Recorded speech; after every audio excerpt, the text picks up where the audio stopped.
Mark, what's up, dude? What's up? Right here. The podcast is on. It's on. You know what, John Mark? Here's what occurred to me the day when I was driving down here. Yeah. This is your third appearance on the podcast. All right. That's like royalty. You know? Yes. Rarefied air. Yeah. But I wanted to start here because I don't think you and I have even really talked about this. Okay. Even on text or anything. Yeah. What's the best part of Japan? Okay. I'm going to say the people are the best part of Japan. Okay. I think that... Say more about that. Yeah. So, I mean, I feel like my experience with the people in Japan is limited. There might be some Japanese people out there or people who've not had the same experience. But my experience is that the people are very kind. Yeah. They're very kind. I mean, certainly... there's bad apples in every group of people, right? But my experience with people is they're very kind, and they seem to really care that things are done right, and they seem to be very aware of other people. So I loved all the interactions I had with the people. When I was there, a lot of people were still wearing masks. I think they did the COVID thing, and then a lot of them just never stopped. Because it was part of their culture before the pandemic. That's right. And I remember a couple of times asking them, should we wear one? And they're like, no. But they're wearing one. They really want you. They really care about you. I felt very cared for. Yeah. And every now and then I'd be because we're in Tokyo, and it's like one of the most dense cities in the world, maybe the most dense city. I want to say like 38 million people. It's an impossible number. Yeah. I mean, New York is like, 11 million or something like that? Yeah. So it's like... So you're with people all the time. So you learn you don't have time to look at every person and acknowledge every person. But we'd be in an elevator and we wouldn't be looking at each other. And I would look over and I'd say, "Konnichiwa." And they would smile so big I could see it through their mask. I was like, I just loved all the interactions I had with people. That would be my number one, I think. I like the way, I mean, I'm such an outsider. Mm-hmm. So I feel like I'm such an outsider. I'm making...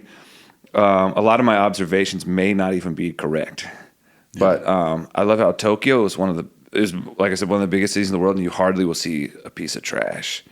You know, there's detail everywhere. You just feel the people in the city. Someone has marked and made something. You see the humanity in so much of the architecture, and like the manholes have little people drawn on it. I mean, you feel the people. To me, I feel the people in all parts of the city. So that was my experience. And it occurs to me, and I haven't been, right? Like, this is just conjecture. Yeah. But it feels like it's probably one of those places in the world where you go and you really feel like an outsider. Yeah. Whereas, like, if I go to England, I feel like an outsider, but we still speak the language. Yeah. We have a lot of the same, Western mindsets. But you go to Tokyo and you've gone to a different place. Yeah. Which is it's got to be a great thing. I love it. I love that about it. I think they realize you're an outsider, and they give you a lot of grace. It may be more difficult to be a Japanese person in Japan than it is to be an outsider. I think they see me as a 6'4" hairy cartoon. Yeah. And they're like, "Oh, this idiot. Poor guy." Yeah, that's right. So they're so nice to me because I think they just he doesn't have a chance. That's right. Right. But yeah, you feel... I love that feeling. I mean, there's a good way to be an outsider. Then there's a bad way to be an outsider. There's an outsider when you don't feel accepted. But it's fun when you go into a place and be like, everything is different. I learned so much because I'm coming from a totally different context. And you're just like, oh, people don't... It's not that people think differently. It's like people don't all start where I start. And so it's not that they're thinking so differently. They're actually... maybe coming from a totally different place than I am in the way that I think. Like one thing that's very rude in Japan is to walk with food. Like walking with food is very rude, and you learn all these things. And I think we don't realize how many of those things we have too, that people from outside might come to the United States or the South, and certain things that are rude. Like if we had never had them, we would you know, it would seem odd to us too. Mm. But I've heard that the reason it's rude to walk with food is because they don't want to be the one who bumps into you and makes you spill your food. They don't want to bump into you and make you spill your coffee. So let's just not have that moment. Exactly. So let's not have that moment. So that's why it's rude to walk with food, because you might make someone bump into you and spill your food, and they'll feel bad that they spilt your food. That is so not American. Yeah, that's so not American. Yeah, that's an honor shame culture, and we just don't have that. Or let me put it that our honor shame lines are not built the same way. No, not at all. All right, number 2. Yes. What's deep magic? Deep magic. It's like 3 or 4 things. Start anywhere you want. Yeah. Okay. Where do we want to start? So deep magic is one. I think for me, deep magic. Well, first of all, it's a metaphor. Mm-hmm. It's a metaphor to talk about God. I think that some people in a little bit of the Christian context get a little bit weird when you talk about magic, but I feel like I get a pass because I'm quoting C.S. Lewis. Right. It's deep magic, right?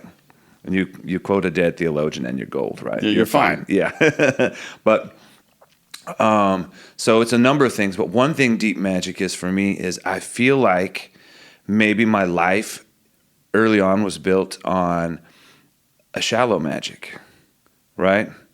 And magic is all the things that make things matter. Magic is meaning. It's the thing behind the thing that makes matter, right? And I feel like there was like a surface magic. And also like even growing up in I don't know, would you call it Pentecostal, charismatic? You know my background. Yeah, totally. I mean, 100%. You're on it. And there is both a positive and a negative obsession with miracles in that culture, right? Yeah, there's a lot of emphasis on power. Yes, a lot of emphasis on power, and so I remember there's a time when there's such an obsession with miracles, and to the point where I think maybe there are times in my life when I missed the fact that like basic life was a miracle. No, I think that is the tragedy of the charismatic world. It is like 8 things qualify as a miracle. Yeah. But the million, like life is a miracle. Exactly. How are we here? Life here? is a miracle. Yeah, I mean we're the exact right distance from the sun for billions of people to be alive. Yeah. And to our knowledge, maybe there's other life somewhere in the universe. Yeah. But I haven't seen the aliens yet. Have you? No. It may just be us, John Mark. It could be. Yeah. We are. I searched this the other day. We are 25 trillion miles away from the next inhabitable world, possibly inhabitable world. I think that like with our current tech, it would take us 6,000 years to get there. And so we're pretty sure there are no people between here and there. Right. So like I say this sometimes in my shows, like people are rare. People are rare. And I think that is because every culture has like a light and a shadow, like a light and a dark, right? And that I think was maybe the dark side of my charismatic upbringing, is that there was a lot of emphasis on these sort of like supernatural miracles and maybe less emphasis on like the fact that like maybe there's no such thing as natural and supernatural. Maybe everything is supernatural. And so I hit a wall, as people do in midlife a little bit. I had a little bit of a crisis of faith for a season. And but I think one thing that I learned through that whole season is that and I do believe in miracles. Like, who doesn't want to believe in miracles, right? Like, I do. I really do. But in a certain frame. Yeah. What did you say? 25 trillion miles? 25 trillion miles. Okay. So if the next possible inhabitable planet is 25 trillion miles away. Yeah. And if maybe there's nothing between us. Yeah. It's just us. Yeah. Dude. Like that's definitely a miracle. And if that's on the table, why couldn't other things be on the table? Exactly. Right? That's what I hear you say. 100%. Yeah. Like, I think I Googled the odds of being alive, and Google says the odds of being alive are 1 in 10 to the 2.7 millionth power. I think that's I don't even know what that means. I think that's a 10 with 2.7 million zeros behind it. Like, that's how many versions of you don't exist. It's like the odds of being at all. So, like, the odds of existing at all are so much more impossible than you winning the lottery. So being alive at all is better than winning the lottery. Right? Just being. And so I think the deep magic in a lot of ways was realizing, like, man, God is in all of this. And there's a deep magic in my everyday life. And so I moved sort of like from a life of spectacle, and as a person who writes music and performs, like, and sometimes I remember telling a friend of mine recently, like, I love what I do. So this has nothing to do with like, I'm not mad at what I have to do to make a living. Like, I love it. Yeah. And the work that comes with it, I'm like here for it. I love hard work. When you feel like you're accomplishing something. Yeah, the reward. So like, I get that I'm privileged. So this is not in any way putting down what I do for a living, but sometimes you feel this pressure to be a spectacle, right? I was like, and I love it. It really like, it does fill my sails when people come up and like, my life changed by listening to one of your songs. I'm like, wow. But the dark side of that is like, I can't promise you I'm going to change your life again.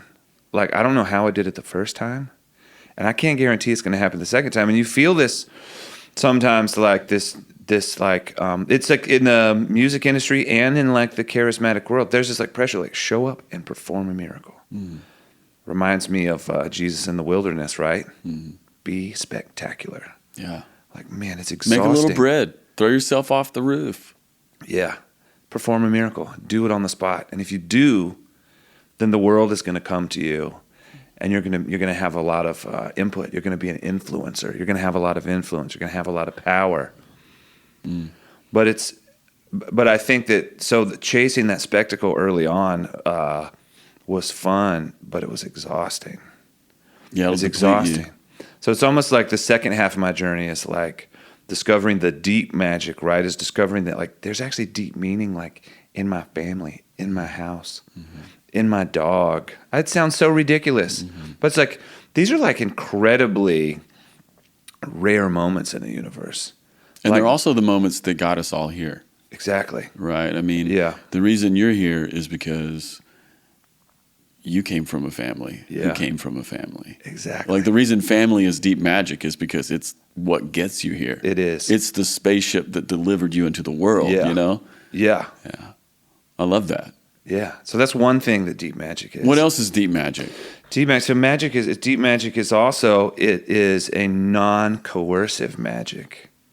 So another kind of magic is, I was talking to our friend Ray Hollenbach about this actually, because he's a big C.S. Lewis fan. Shout out to Ray, yeah. Yeah. And I was like, what is deep magic? I was like, I just wrote this whole album. I got this whole thing. I was like, I'm not sure I know what it is. Can you tell me? And he's like, I love that. You know how Ray's like, well, I can only tell you what I think. So this long conversation, but deep magic is a non-coercive magic, like marketing magic is a shallow magic. Yes. Right? The magic, the magic of like, I get you to do what I want, but a deep magic. And if you really want to dip into like what C.S. Lewis was touching on, so certainly it's a metaphor for Christ, right? But that metaphor for Christ is also, I want to say it's also a metaphor for giving yourself away, but it's more than that, because this is the Jesus path, right? Is Jesus finds meaning in resurrection and life in giving himself away. So there's a deep magic in finding meaning in giving yourself away. It's like the shallow magic is finding meaning and figuring out how you can get what you need to get to survive, to get what you need to get to be a spectacle, to be important, to get what you need to get to be powerful. Is the deeper magic. Well, first of all, that type of meaning is incredibly fleeting. And it may not be reproducible. Yeah. Exactly. Or if it is reproducible, then it means it's probably turning you into a worse person. I would agree. You know, I mean. Exactly. Yeah. I mean, it's like the ring of power, right? Yeah, like exactly. Exactly. That's it. Well, C.S. Lewis and Tolkien are getting at the same thing. Yeah. The ring of power is like, I can use this for good, but it's going to make me evil. It's going to change me. Right. Well, you know, it occurred to me a moment ago when you were talking about Jesus and Jesus being like deep magic. Yeah. There's that moment where the people come to Jesus and they ask him for a miracle. He's like, I'll give you a sign. It's the sign of Jonah. Yeah. Right? Which is this obtuse saying. Like in some way, he's referencing his own death, isn't he? Yeah. He's like, here's the sign you're going to get from me. I'm going to lay in the belly of a whale. And everybody's like, well, what about all that other magic you did over here? What about all those healings you did, you know? Yep. And he's like, no, the real miracle is going to be me laying down. And so it goes back to this non-coercive thing. Yeah. Jesus just has to lay down. Yeah. But I've really found myself in the last few years, like, why am I not? Why have I struggled to find meaning in the places where I previously found meaning, right? Like achievement. Like I've got this drive to play music and play bigger venues and that kind of stuff. But I every night, I mean, when I hear people sing and being with people, like I get a lot of meaning from that. But the drive to do the whole thing is the same amount of meaning. I don't get the same amount of meaning that I used to get. I don't wake up thinking about. Or maybe, let me put it this way, it's more work to do. It takes more to do now. To do now what I used to do takes more out of me than it used to. Yes. And that doesn't make sense because I'm better at it now than I used to be. And I realized, and some of it is as you're growing up, it's like you don't always know your motives. I don't know who I am. You're discovering yourself. And so it's always mixed motives. But there's probably part of me that was doing it for me. And at a point, the meaning isn't there anymore. But like in the last couple of years, it's sort of switched where I realized I actually get so much more meaning when I give myself away. So writing a song is not a thing to make me important anymore. I don't get the spark out of that, the life out of that. It's like being able to give myself away all of a sudden has so much more meaning. I can get out of bed and do that.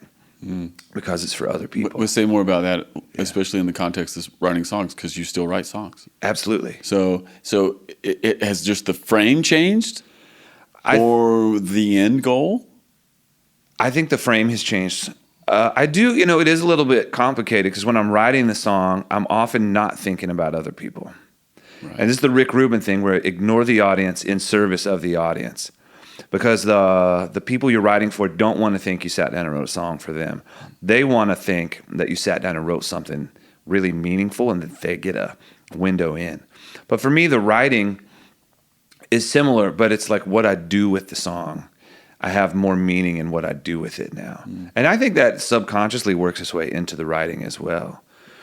And I don't know that you're ever 100% not thinking about your audience. It's just like if you're composing something for a piano, you're going to compose it different for a guitar. So if you know your audience, they place a subconscious demand on you that draws something out of you. And I think that's a good thing. But I think in the moment, you're not consciously thinking, I need to write this song for this person. Yeah, and by the way, who could hold all that in their heads anyway? Right? Nobody can. Yeah. But David Byrne, his book, How Music Works, is all about how the venue or the context is really what creates the form of the music or the art that you make. And we totally don't get that. But when you look at it, I'm a huge believer in that. I mean, that's just the truth. Yeah. I mean, so many of the songs that I'm connected to, either that I've written or that I'm connected to by friendship or what have you, you can draw the line from that person or that song to the community, and maybe even the room and the architecture and the space that it was put into. I mean, 100%. There's a reason why Hillsong is all arena worship. Yeah. Because they're playing arenas. Because they play arenas, bro. Yeah. Even with bands like Coldplay, I mean, that's an easy example. You see the chords change as the venues get bigger. Yeah. But that's one thing that's really interesting about music is we tend to think of art as being like this solitary, person on an island type thing. They're on the secret island and they find the secret thing and then they introduce it to the masses. But I think it couldn't be further from that. I think that it flows from your connection to a place, your connection to people, your connection to maybe even your ancestors. Like even as a singer, I have a lower voice. And as I get older, I pitch the songs lower. It's like, so who I am, even my genetics plays into how I write the songs. Yeah, it's going to change your melodic choices. Yeah, exactly. Yeah, 100%. And it is. It's like, I could force it in other directions.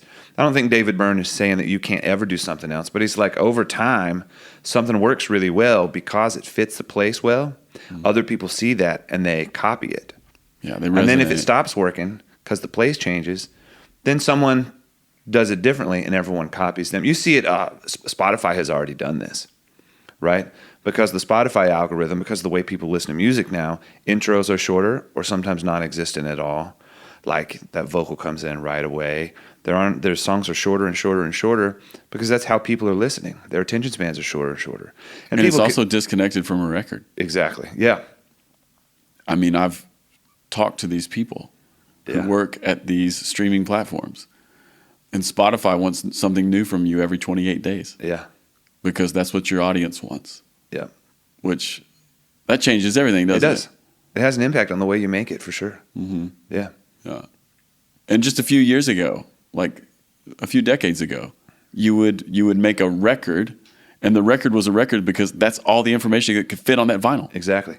Well, even like I was talking to a guy who owns a company that presses records, and he was talking about how when you're mastering for a record, you have to, as the needle gets closer to the inside of the circle, it's moving faster. So the music, I think, actually slows down as it gets closer because it's moving faster. And they used to put loud songs at the front and quiet songs towards the inside because the loud songs would distort on the inside. And so now, so remember listening to CDs, you'd always hear it like start big, then get smaller, and then you have like the second half would start loud. And I just thought, that's just the way you do it. But it's not. It's the technology is leaning onto the art, and the art is conforming to fit the technology. And it always does. And we think about it the other way around. Yeah. But I think it's beautiful because when you think about community and you think about people and the way that, like, really, so I guess when I'm writing songs, it's not just me. It's like this cloud of witnesses, right? Yeah. It's like all these humans I've come into contact with, they're subconsciously leaning onto the form of what I'm making. And when you create this thing, it's never just you. All right. So let me ask you another question, because I think this is still in that conversation of deep magic.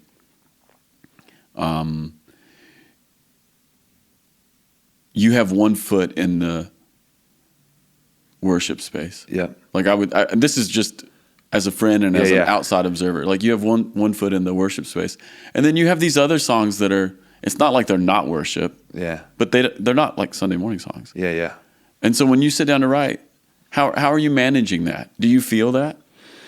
I think I used to feel that. I used to feel like that I had to make sure I had the worship songs, because in the beginning that was especially the connection point for me with a lot of people. But then when we ended up signing to a label years ago and I started playing larger venues, I was like, have all these other songs. It doesn't feel like anybody wants to hear them. Mm-hmm. And so I can either, one, conform to this venue and just write these types of songs, or there's a point where we're like, we're going to kind of change venues. And it's not because I hate this venue, but it's because, like, I feel like the songs that I believe in, or not all of them, but a lot of the songs I really believe in, they deserve to be heard, and they don't really fit this environment. So I made a conscious effort to sort of shift. In the past few years, I feel like I've been able to, like, build more bridges between those two worlds. Or maybe people just got the memo. They realized there's going to be some of this and some of that, and we're here for all of it. Right? That's right. Yeah. But it goes back even to what we were talking about a moment ago about deep magic, right? Yeah. Yeah. It's not just these things are certain. Like, if I only do this one thing that you're expecting me to do, or that you've caught from me early on, or even that you thought was most resonant. Yeah. If I only do that, it's just surface magic, baby. Exactly. But then you find out that there are these other songs. Yeah. That are maybe your Monday to Saturday songs. Yeah. But it's the same thing, right? It is. Because I think that's the magic that I hear in your work, is that there's the same harmonic that's rolling through all of it. Yeah. Because in real life there is. What else is there? Yeah. Yeah, what else is there? Yeah. Yeah, I love that. Man. I love that. Okay, so you've sort of defined deep magic a couple ways. Anything else you want to say about deep magic? Oh, man. I mean, I think, so deep magic is what's metaphor for meaning. Yeah. And then deep magic is the reason you do things. Do you do things to be generative to the world or to take from the world, right? Non-coercive. Non-coercive magic. Is it a giving magic? Is the magic of giving yourself away?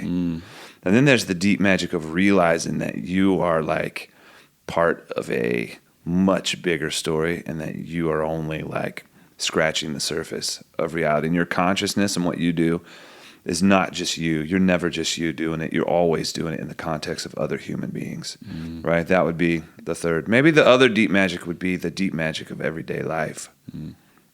Just finding God in everyday life. And this is actually one of the beautiful things about the way technology leans on the form of the art is that one thing Spotify has done that's been very positive is they've created a form of worship that doesn't have to explode, right? Because people live with their AirPods in, right? They can you go to church and you got these big waves, but I can't. That's exhausting Monday morning. And so there are people like John Mark Pantana would be a great example of. His music is you can put it on and just keep it on. Yeah, you can't put on. I even remember hearing The Edge talk about why they did that acoustic album. And The Edge is like, well, music used to be an event. One person in the neighborhood had the record. Everyone came over to sit around, put that record on, and wait for the event to happen. And the event would explode, and people loved it. And then they had to leave because that's what they had. They experienced it maybe two or three times. Then they had to leave. He's like, and even The Edge, I mean, he's talking about his own band. He's like, we obviously love what we do. You come to a concert. He's like, but I don't know that you can sit around all day with Bono screaming in your face all day long. He's like, you're living with it. Yeah. And so like they're creating music you can live with. And I think that's a beautiful thing that technology has done is created. There's a form, it's something I'd like to explore in the future is, like Worship for Monday that you can put on. There's a Japanese composer I like to listen to, Ryuichi Sakamoto. I'll put his music on first thing of the day, and I can just live with it all morning long. Sometimes it gets dissonant, and sometimes it's less dissonant. But it's just kind of there, and it just creates a bed, just a bed of sound to like experience my own thoughts, right? And I'm real excited about the future of that. I feel like that has been underexplored in recent years because we don't know how does that work in church? But we're going to figure it out. Yeah. And I think I'm real excited about that idea, about worship that lives with you in the daily life. So back to the deep magic of daily life, the deep magic of my basement where I work, the deep magic of like walking my dog, the deep magic of like getting my kids ready for school. All of that, those are like I want to say all of those are little miracles. They are not little miracles. Yeah. They're huge miracles. Yeah, because they're touchstones for goodness. Yeah. Every time. We just get overly familiar with it. Right. And that's why I use the word magic. It's like, can I defamiliarize? We need to be defamiliarized with the common world because the common world is not common. Amen. Right? We need to be defamiliarized with our kids. When your kids, your kids are getting older, moving out, getting married, right? And you're in those moments, and I see your posts, and I hear how you talk about them. And you're like, it's those moments where you're like, oh, I thought I was just taking Mags to soccer. No, it's so much more than taking Mags to soccer. No. Yeah, right? Yeah, that's right. I mean, she played her last high school game not long ago, and I didn't know it was going to hurt me. It hurt me. Yeah. Because the magic was there the whole time. It's just you didn't realize it till that moment. You're like, ah. Yeah. You're like, and there's no joy like seeing your kid do their thing. Yeah. And it's like, oh, nothing prepares you for that. No one tells you it's going to be that good. Yeah. But it is. I know. Well, I remember posting something a while back. I got some hate about how like watching like my son hit a baseball was like watching an eagle fly, was like watching the men land on the moon. Right. It's like watching my kid hit a baseball was a miracle. It is. It is. Yeah. And nothing prepares you for it. Nope. Yeah. Amen.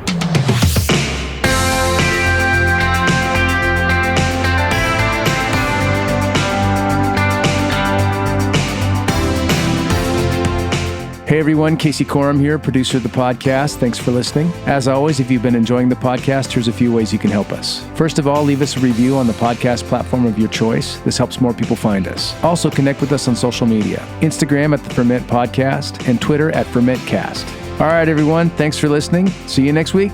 Peace.